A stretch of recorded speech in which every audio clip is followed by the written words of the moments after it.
Hello বন্ধুরা, good morning. তোমরা সবাই কেমন আছো? আশা করি খুব খুব খুব ভালো আছো। আমরাও খুব ভালো আছি। মিঠু পিন্টুর পরিবার থেকে তোমাদের সবাইকে অনেক অনেক ভালোবাসা। তো বন্ধুরা, চলে আসলাম নতুন একটা দিন নিয়ে, নতুন একটা ভিডিও নিয়ে। তো বন্ধুরা দেখো, সকাল সকাল উচ্ছে কুমড়ো ভাজা করছি পেঁয়াজ দিয়ে, কালো জিরে ফোড়ন দিয়ে দিয়েছি। আর করব হচ্ছে পাবদা মাছ, কচুর শাক, আজকে অনেক কিছু করব। তো বন্ধুরা, সকালবেলা ঘুম থেকে উঠে আমাদের চা টা খাওয়া হয়ে গেছে। তারপরে চা খেয়ে পিন্টুদা চলে গেল কাজে, আর আমি চলে আসলাম রান্নাঘরে। আর ঘরের বিছানা এখনো তোলা হয়নি, মেয়ে ঘুমাচ্ছে, মেয়েকে ডেকে আসলাম, বললাম ওঠ, উঠে ঘরের বিছানাটা তুলে নে। তো উচ্ছে কুমড়ো ভাজা আমার হয়ে গেছে। আর এখানে দেখো বসিয়ে দিয়েছি পাবদা মাছ। তো এই যে দেখো, আমাদের বাড়িতে না যেই মাছটা এরা বাপ মেয়ে ভালোবাসে সেই মাছটা সমানে আনতেই থাকবে। বাজারে ওরা কোনো কিছু যেন আর চোখে দেখে না। তো যাই হোক বন্ধুরা, যেহেতু কাটা ফাটা নেই সেই জন্যই আর কি বাপ আর মেয়ে দুজনেই ভালোবাসে, আর খেতেও ভালো লাগে। তো যাই হোক, চলো দেখো, এই যে পাবদা মাছের ঝোল করছি। তো আজকে একটু তেল টেলগুলো না কম দিয়েছি। প্রতিদিন এত এই সব মাছ মানে সর্ষে পোস্ত এগুলো দিয়ে খেতে গেলে না একটু তেল লাগে বেশি। তো যাই হোক, আজকে একটু তেল ঠেল কম দিয়েছি, আর একটু আজকে বাজে করে রান্না করেছি যাতে ওরা আর না খেতে চায়। তো যাই হোক, যতই বাজে করে রান্না করি না কেন সেই ভালোই হয়ে যায়, মেয়ে বলছে, আমি না। আজকে মেয়েকে বললাম যে আর কোনোদিন তুই খেতে চাইবি না পাবদা মাছ, এমন বাজে করে রান্না করব। আমাকে বলছে তুমি যতই বাজে করে রান্না করো না কেন তোমারটা ভালো হবেই। তো যাই হোক বন্ধুরা, পাবদা মাছ হয়ে গেছে। তারপরে দেখো, সে কচুর শাক এনেছিল পিন্টুদা আগের দিন। তো আমি তো অনেক কষ্ট করে কেটেছিলাম আর পিন্টুদাকে দিয়ে আমি ধুয়ে নিয়েছি। তো পিন্টুদা ধুয়ে দিয়েছিল কচুর শাকটা, তারপরে সিদ্ধ করে একদম টিফিন বক্সে আমি কালকে ভরে রেখে দিয়েছিলাম যাতে আজকে একটু চাপটা কম হয়। আর দেখো, পিন্টুদা কালকে বেলায় নিয়ে এসেছিলো চিংড়ি মাছ কচুর শাক দিয়ে আর কচুর লতি দিয়ে খাবে বলে। তো যাই হোক বন্ধুরা, চলো, আমি কচুর শাকটা আগেই বসিয়ে দিয়েছিলাম, কেননা চিংড়ি মাছটা ফ্রিজ থেকে বের করে আমি একটু জল দিয়ে ভিজিয়ে রেখেছিলাম, যেহেতু বরফ ছিল। তো ভাবছিলাম কচুর শাকটা বসিয়ে দিই, তারপরে পাশের কড়াইতে আমি চিংড়ি মাছটা ভেজে লাস্টে দিয়ে দেবো। এমনিতেও তো চিংড়ি মাছটা সবার লাস্টেই দিই। তো চলো, এর মধ্যে আমি পেঁয়াজ আদা রসুন টসুন কিচ্ছু দিইনি, শুধু জিরে তেজপাতা ফোড়ন দিয়েছি। আর হচ্ছে নামানোর আগে একটু ভাজা জিরের গুঁড়ো দেবো, ব্যাস। আর চিংড়ি মাছ, আর কিচ্ছু দেবো না। তো কচুর শাকটা এভাবে খেতেও ভীষণ ভালো লাগে। সবসময় না রসুন পেঁয়াজ এগুলো দিয়ে না ভালো লাগে না।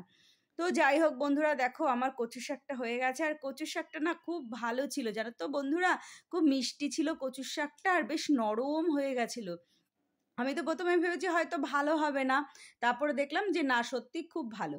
তো দেখো, কচুর শাক কম হয়ে গেছে, চিংড়ি মাছ বেশি হয়ে গেছে। চিংড়ি মাছগুলো দেখো তাকিয়ে রয়েছে। তো যাই হোক বন্ধুরা, কচুর শাকটা না এইভাবে করলে, মানে চিংড়ি মাছ দিয়ে করলে আমার মেয়েটা খায়, তা না হলে কিছুতেই আমার মেয়ে কচুর শাক খাবে না। কচুর লতিও তাই, এমনিতে খাবে না, যদি চিংড়ি মাছ দিই তাহলে একটু খাবে। সেই চিন্তা ভাবনা করেই রান্না করি যাতে ওর পেটে একটু যায়। তো দেখো, এই যে আমার কচুর শাক হয়ে গেছে, এবার নামিয়ে ফেলবো। আবার করব হচ্ছে একটু কলমি শাক। তো যাই হোক বন্ধুরা, চলো, রান্নাবান্না সেরে অনেক কাজ আছে। আর এই যে দেখো, বসিয়ে দিয়েছি কলমি শাক। বেশি করছি না, একটু অল্প করেই করছি আমার আর আমার মেয়ের জন্য। পিন্টুদা তো খেতে চায় না কলমি শাক। তো যাই হোক চলো, এই যে দেখো ভাজা হয়ে গেছে। ডাক্তার বলেছে মেয়েকে একটু শাক পাতা খাওয়াতে। মেয়ে তো কিছুতেই মানে শাক পাতা মুখে দিতে চায় না, তাও আমি একটু জোর করে খাওয়াই। তো বন্ধুরা, দুপুরে আমাদের খাওয়া দাওয়া হয়ে গেছে। তারপর আমরা একটু ঘুমিয়ে পড়েছিলাম। আর পিন্টুদার হচ্ছে হঠাৎ করে একটা ফোন এসছে। পিন্টুদা 4:45টার সময় বেরিয়ে গেছে। আর বেরিয়ে গিয়ে দেখো পিন্টুদা কোথায় এসছে। তো যাই হোক, পিন্টুদা আবার বাড়ি আসার সময় বাজার করে আনবে। তো চলো দেখো, পিন্টুদা আবার একটু ভিডিও করে এনেছে আমার জন্য। তো আমাদের এখানে একটা মেলা হচ্ছে, সেখানে হয়তো আজকে উদ্বোধন, সেই জন্য পিন্টুদা চলে গেছিলো, ফোন এসছিল তো ওখানে চলে গিয়েছিল। তো দেখো, আসার পথে মেলা দিয়ে নিয়ে এসছে হচ্ছে চপ, আর হচ্ছে একটু বাজার করে নিয়ে এসছে, মানে হাতের কাছের বাজার থেকে, মানে বাড়ির পাশের বাজার থেকে। আর দেখো, এখানে কাঁচা আম নিয়েছে পিন্টু, মানে পেড়ে নিয়ে এসছে কোথাও থেকে কাঁচা আম, টক ঢাল খাওয়ার জন্য। আর এই যে চা বসিয়ে দিয়েছি, সন্ধেবাতি দেওয়া হয়ে গেছে আমাদের। তো এখন চা খাবো। আর চলো, পিন্টুদা কি চপ এনেছে দেখছি। তো আমি বলছি কোথার থেকে আনলে চপগুলো? বলছে মেলা থেকে নিয়ে এসেছি। তো মেলাতে কাজেই গিয়েছিল, মেলাতে ঘুরতে যায়নি। তো যাই হোক বন্ধুরা, চলো দেখো, এই যে চপ ঢেলে নিয়েছি।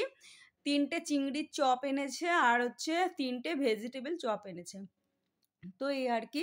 আর একটু আমি কাসুন্দি আর একটুখানি সস নিয়ে নিয়েছি, একটু মুড়ি নিয়ে নিয়েছি, আর এই যে চা করে নিয়েছি।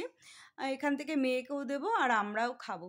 তো এটাই হবে আজকে সন্ধ্যের টিফিন।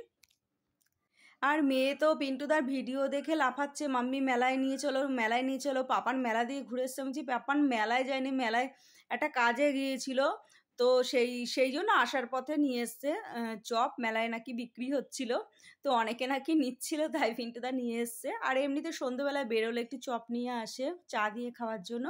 তো বন্ধুরা আমাদের চা খাওয়া হয়ে গেছে, চাটা খেয়ে আমি রান্নাঘরে চলে আসলাম। পিন্টুদাকে একটু শাক পাতা আনতে বলেছিলাম, তো দেখো এই যে এনেছে হচ্ছে পুঁই শাক, বেগুন, আর হচ্ছে এখানে এনেছে পাট শাক, আর হচ্ছে এনেছে নিম পাতা। এই যে, তো নিম পাতা না এখন একটু মানে একটু হয়ে গেছে, দেখো কিরকম সবুজ সবুজ হয়ে গেছে, আগে বেশ একটু কচি ছিল, এখন একটু মানে বুড়ো টাইপের হয়ে গেছে নিম পাতা, এরপরে আর খাওয়া যাবে না, এমনিতেই চৈত্র মাস পড়ে গেছে আর খাওয়া যাবে না। আর দেখো এই যে এনেছে হচ্ছে পাট শাক, মোটা মোটা 2 আঁটি এনেছে, তো এগুলো এখন আমি বাছবো। পিন্টুদা বললো যে পুঁই শাকটা রান্না করো, তো সেই জন্য দেখো এই যে কুমড়ো পুঁই শাক আমি কেটে নিয়েছি। তো এটা রাতে রান্না করব, কারণ ওবেলা তো সেরকম সবজি হয় না, আর পিন্টুদা একটু সবজি লাগে।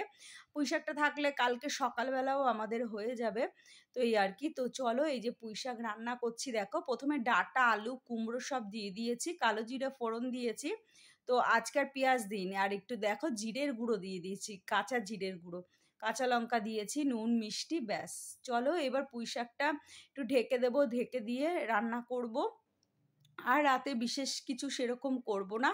আর মেয়ে হচ্ছে খাওয়ার সময় ডিমের পোচ করে দেবো, ওটা ওর প্রতিদিনই রুটিন, খাওয়ার সময় একটা ডিমের পোচ লাগবে।